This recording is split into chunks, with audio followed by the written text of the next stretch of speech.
Good morning.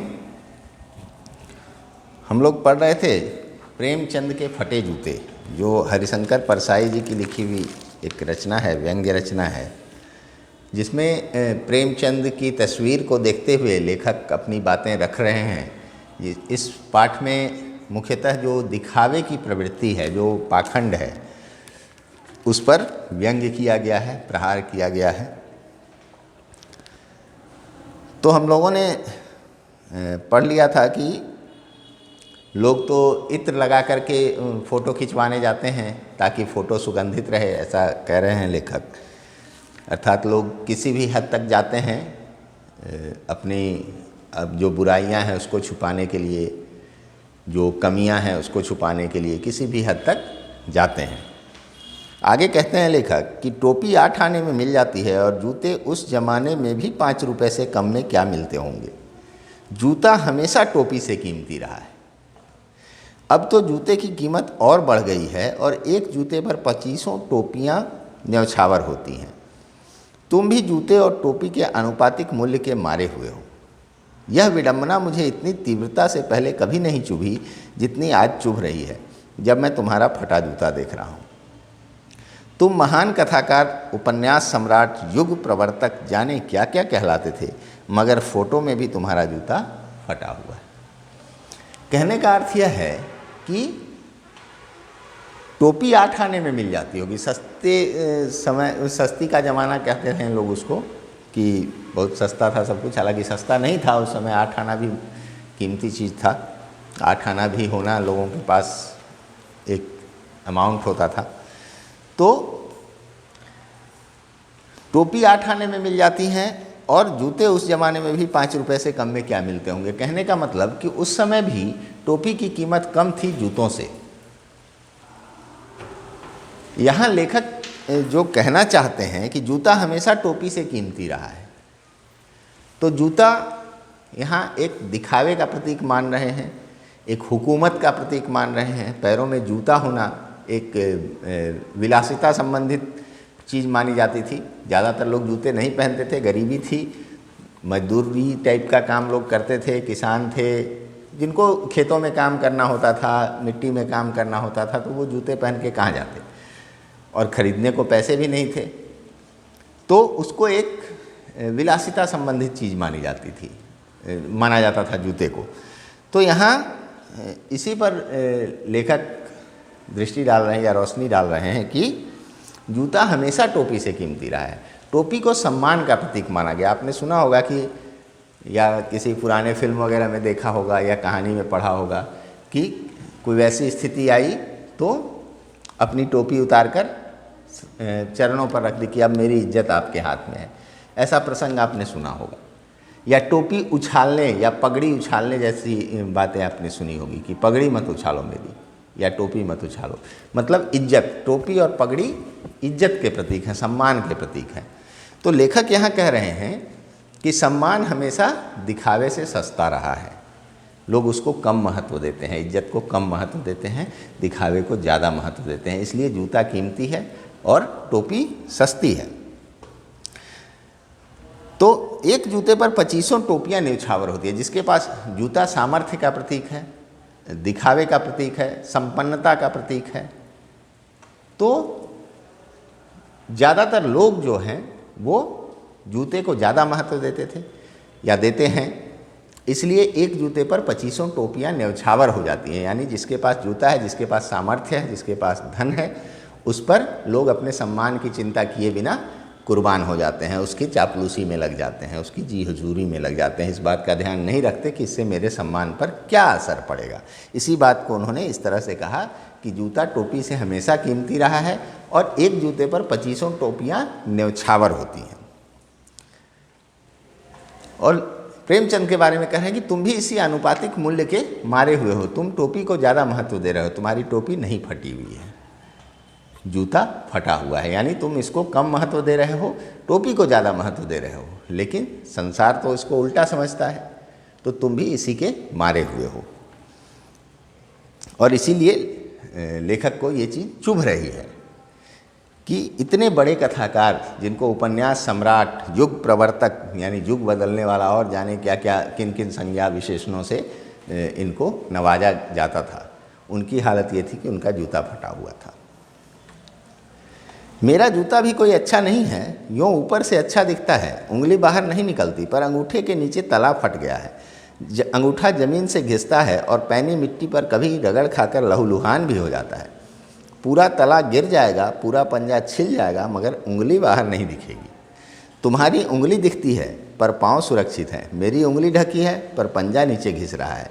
तुम पर्दे का महत्व ही नहीं जानते, हम पर्दे पर कुर्बान हो रहे हैं। अब देखिए इसको कितना बढ़िया इसको स्पष्ट किया गया कि लेखक कहते हैं कि मेरा जूता भी कोई अच्छा नहीं है, लेकिन वो ऊपर से ठीक है, नीचे से घिसा हुआ है। अब यहाँ भी उसी बात पर चोट हो रही है कि लोग इस बात को ज़्यादा महत्व देते हैं कि ऊपर से ढका रहे, जो कमियां हैं वो नीचे छुपी रहें। इसका नुकसान क्या होता है कि उंगली घिस जाएगी, फूट उसमें से खून निकलने लगेगा, पूरा पैर का जो नीचे का हिस्सा है वो घिस जाएगा, लहूलुहान हो जाएगा, लेकिन ऊपर से कुछ नहीं दिखेगा, ऊपर से सब कुछ ठीक दिखेगा। तो लोग इसी को ज़्यादा महत्व देते थे या देते हैं कि जो कमियां हैं वो छुपी रहें और ऊपर से सब कुछ अच्छा दिखे। इसके पीछे ही लोग भाग रहे हैं, इसके पीछे ही लोग कुर्बान हैं, इसी पर लोग लगे हुए हैं। फिर वो कहते हैं कि तुम्हारा पाँव सुरक्षित है, उंगली दिख रही है, यानी तुम्हारी कमी ऊपर से ही दिख रही है, लेकिन तुम सुरक्षित हो, तुम्हारे पैर में कोई चोट इससे नहीं लगेगी, यानी तुम्हारा पैर सुरक्षित रहेगा, भले उंगली दिख रही है। दिख रही है मतलब लोग तुम्हारी कमी को जान रहे हैं कि इसका जूता फटा हुआ है, लेकिन तुम्हारा पैर सुरक्षित है।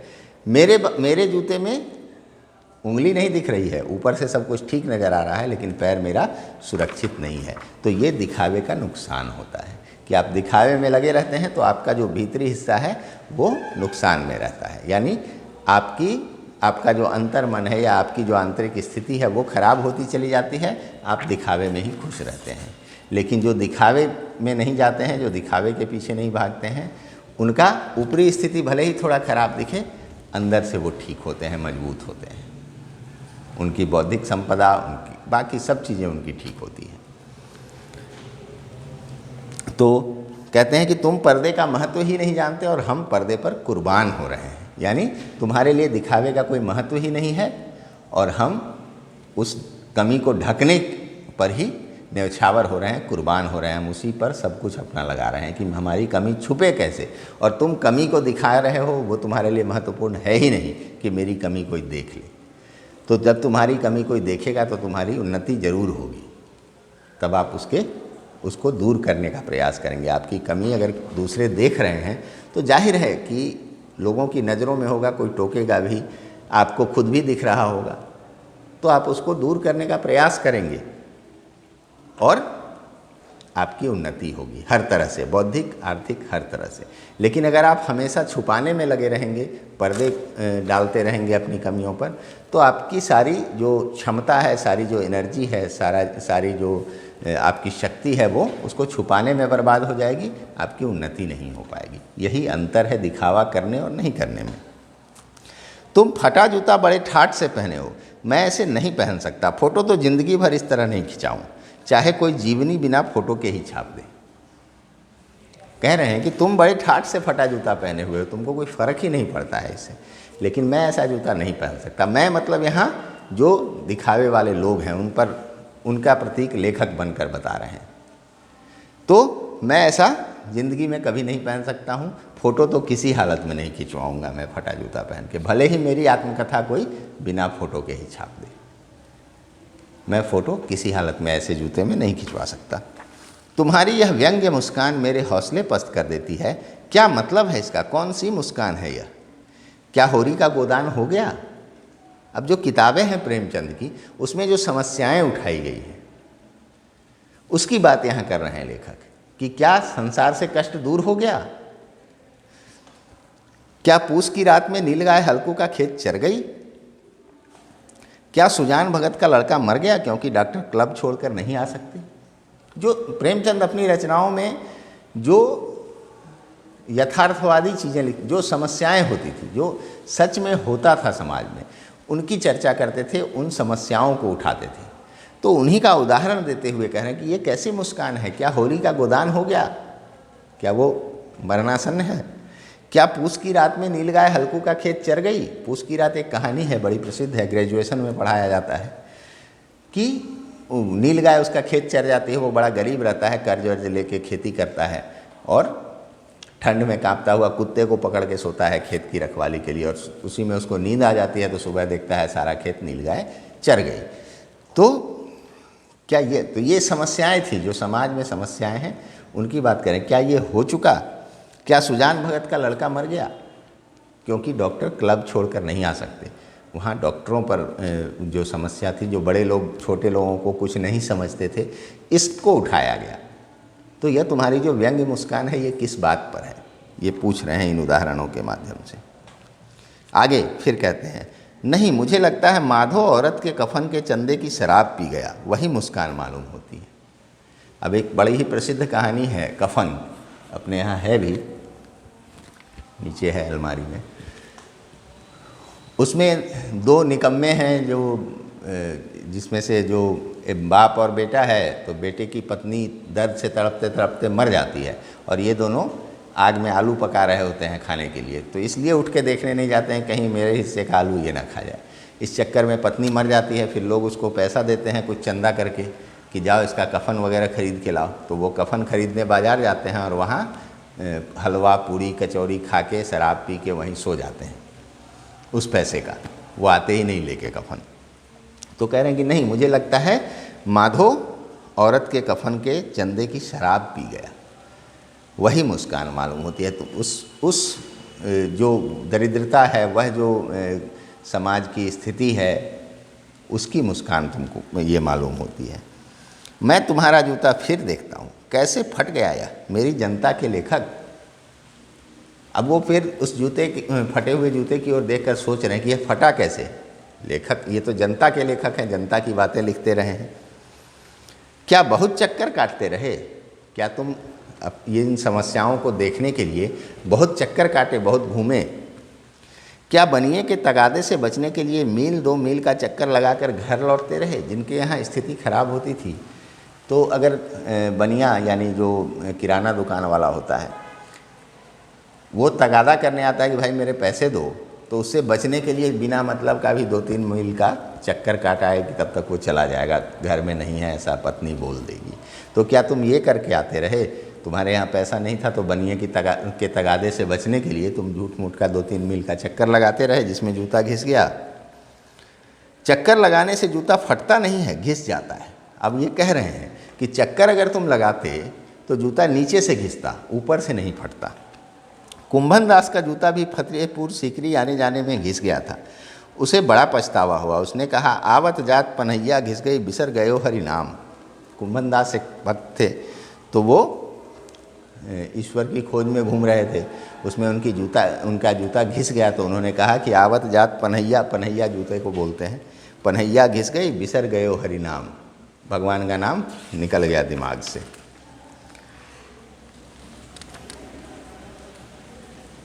और ऐसे बुला कर देने वालों के लिए कहा था, जिनके देखे दुख उपजत है तिनको करबो परे सलाम, कि जिनको देखकर दुख होता है उन्हीं को सलाम करना पड़ रहा है। वो उस स्थिति पर कुंभन दास कहते हैं। आगे कहते हैं लेखक, चलने से जूता घिसता है फटता नहीं। तुम्हारा जूता कैसे फट गया? अगर तुम चलते रहते तो नीचे से घिसता, ऊपर से तो नहीं फटता। मुझे लगता है तुम किसी सख्त चीज़ को ठोकरें मारते रहे हो। मुझे लगता है तुम किसी सख्त चीज़ पर ऐसे पैर से ठोकर मारते रहे हो। ठोकर मारने से जूता फटता है। कोई चीज़ जो परत दर परत सदियों से जम गई है, उसे शायद तुमने ठोकर मार मार कर अपना जूता फाड़ लिया। कोई टीला जो रास्ते पर खड़ा हो गया था, उस पर तुमने अपना जूता आजमाया। कहने का अर्थ कि जो सदियों से चली आ रही कुरीति थी, उसको हटाने के लिए तुमने ठोकर मारे होंगे, जो परत दर परत सदियों से जमी आ रही थी। यानी ऐसी कुप्रथाएं, कुरीतियाँ, प्रेमचंद ऐसी कुरीतियों पर खूब प्रहार करते थे अपने रचनाओं में। तो उसके बारे में यहाँ हरिशंकर परसाई कह रहे हैं कि जरूर तुमने किसी सख्त चीज़ पर ठोकर मारी है, जो सदियों से जमी हुई, परत दर परत जमी हुई कोई चीज़ थी जिसको तुमने हटाने के लिए जूतों का ठोकर मारा, यानी हटाने का प्रयास किया। या कोई टीला जो रास्ते में खड़ा था, यानी कोई आपके जीवन की कोई बाधा हो, उसको आपने दूर करने की कोशिश की। तुम उसे बचाकर उसके बगल से भी तो निकल सकते थे। टीलों से समझौता भी तो हो जाता है। सभी नदियां पहाड़ थोड़े ही फोड़ती हैं, कोई रास्ता बदलकर घूमकर भी तो चली जाती हैं। यहाँ बात हो रही है जीवन में आने वाली बाधाओं की। यहाँ जूता फटा हुआ होना इस बात का प्रतीक दिखाया जा रहा है कि आपने मुश्किलों को दूर करने का प्रयास किया, आपने कुरीतियों को हटाने का प्रयास किया, आपने बाधाओं से लड़ाई की। इसके प्रतीक के रूप में फटे हुए जूते को दिखाया जा रहा है। तो कह रहे हैं कि तुम उस टीले से बचकर बगल से भी तो निकल सकते थे, लेकिन तुम नहीं निकले, तुमने उसको हटाने का कोशिश किया। तुम बचकर निकलने की बजाय उससे लड़कर निकलना ज़्यादा ठीक समझे। तो उदाहरण दे रहे हैं कि सभी नदियाँ पहाड़ को फोड़ कर तो आगे नहीं निकलती हैं। नदियाँ तो पहाड़ सामने आ जाता है तो उसके बगल से बह जाती हैं जिधर से रास्ता मिले। तुम वैसे भी तो चल सकते थे। तुम समझौता नहीं कर सके। क्या तुम्हारी भी वही कमजोरी है जो होरी को ले डूबी, वही नियम धर्म वाली कमजोरी? अब होरी ने अपने नियम धर्म के चलते जीवन में अनेक कष्ट काटा, इसके लिए आपको गोदान पढ़ना पड़ेगा। तो उसका जो मुख्य पात्र है वो है होरी। तो उसने नियम धर्म के चलते कई बार अपने छोटे भाई की बीवी की मदद करने में या ज़मींदार का कर्जा चुकाने में उसने कभी अपने जीवन का धर्म नहीं छोड़ा, कभी बेईमानी करने का नहीं सोचा। इस चक्कर में उसको बहुत सारे कष्ट झेलने पड़े। तो वही कह रहे हैं कि क्या तुम्हारी भी वही समस्या थी जो होरी की थी? तुमने कष्ट सहना उचित समझा, लेकिन धर्म को नहीं छोड़ा, अपने कर्तव्य से नहीं हटे, तुम बाधाओं से लड़ते ही रहे, उससे बचकर नहीं निकले। तो जरूर तुम्हारे अंदर भी वही दिक्कत है। उससे लगता है कि शायद नेम धर्म तुम्हारा बंधन नहीं था, तुम्हारी मुक्ति थी। अब कितनी बड़ी बात कह रहे हैं लेखक। नियम धर्म जो कर्तव्य होता है, जो एक तरीका होता है काम को करने का या नियम होता है, उसको पालन करना कई बार बंधन भी होता है कि आप उसके चलते बहुत सारा काम नहीं कर पाते हैं, एक बंधन में पड़ जाते हैं कि ये कैसे करूं, लोग क्या कहेंगे। लेकिन यहाँ प्रेमचंद के बारे में कह रहे हैं कि वो नियम धर्म तुम्हारे लिए बंधन नहीं, मुक्ति थे। तुमने वो नियम धर्म का पालन करके मुक्ति पाई, अर्थात तुमने कुछ अच्छा किया, तुमने मुश्किलों से लड़ाई की। तुम्हारा धर्म ये था, तुम्हारा कर्तव्य ये था कि मुश्किलों को दूर करना है, उनसे बचकर नहीं निकलना है। तो ये तुम्हारे लिए मुक्ति का मार्ग बनी, इससे तुम्हारी उन्नति हुई।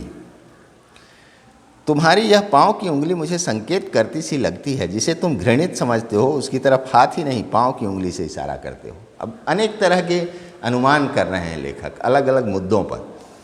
अब आगे कह रहे हैं कि तुम्हारी यह उंगली संकेत करती हुई सी लग रही है, मतलब तुम जिसको घृणित समझते हो उसकी तरफ हाथ से इशारा करना भी उचित नहीं समझते, उसकी तरफ तुम पैर से इशारा कर देते हो, पैर की उंगली से इशारा करते हो, मतलब तुम उसको इतना नीचे की दृष्टि से देखते हो, इतना निम्न दृष्टि से देखते हो। तुम क्या उसकी तरफ इशारा कर रहे हो जिसे ठोकरें मारते मारते तुमने जूता फाड़ लिया है? तुम पैर की उंगली से उसकी तरफ इशारा कर रहे हो जिसको ठोकर मारते मारते तुमने जूता फाड़ लिया। तुम उसकी तरफ हाथ बढ़ाना भी उचित नहीं समझते, तुम्हारे लिए वो घृणित है।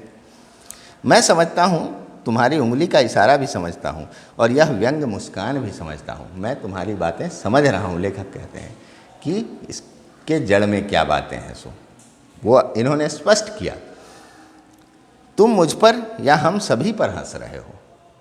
अब अंत में लेखक कह रहे हैं कि तुम मुझ पर या हम सभी पर हंस रहे हो। हम सभी का मतलब समाज के वैसे लोग जो दिखावा पसंद करते हैं, जो पाखंडी हैं, जो भ्रष्ट हैं, जो कुरीतियों को आगे बढ़ा रहे हैं अपने स्वार्थ के लिए, उन पर जो उंगली छिपाए और तलुआ घिसाए चल रहे हैं, यानी जो नीचे से तो बुरे हाल में हैं लेकिन ऊपर से उसको ढक करके सब कुछ ठीक दिखा रहे हैं, तुम उस पर हंस रहे हो।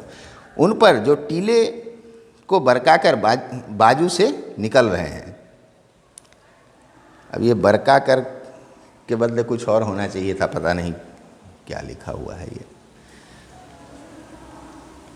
दरकिनार कर ऐसा कुछ लिखना चाह रहे होंगे, क्योंकि मेरे जानकारी में तो ऐसा कोई शब्द नहीं है। तो कहने का अर्थ है कि तुम हम पर हंस रहे हो जो तलवा घिस लेते हैं लेकिन ऊपर से जूता उनका ठीक दिखता है। तुम उन पर हंस रहे हो जो टीले के बगल से निकल जाते हैं बचकर, या सरका कर लिखना नहीं, सरका कर नहीं होगा, टीले से बचकर जो बाजू से यानी बगल से निकल जाते हैं, तुम उन पर हंस रहे हो।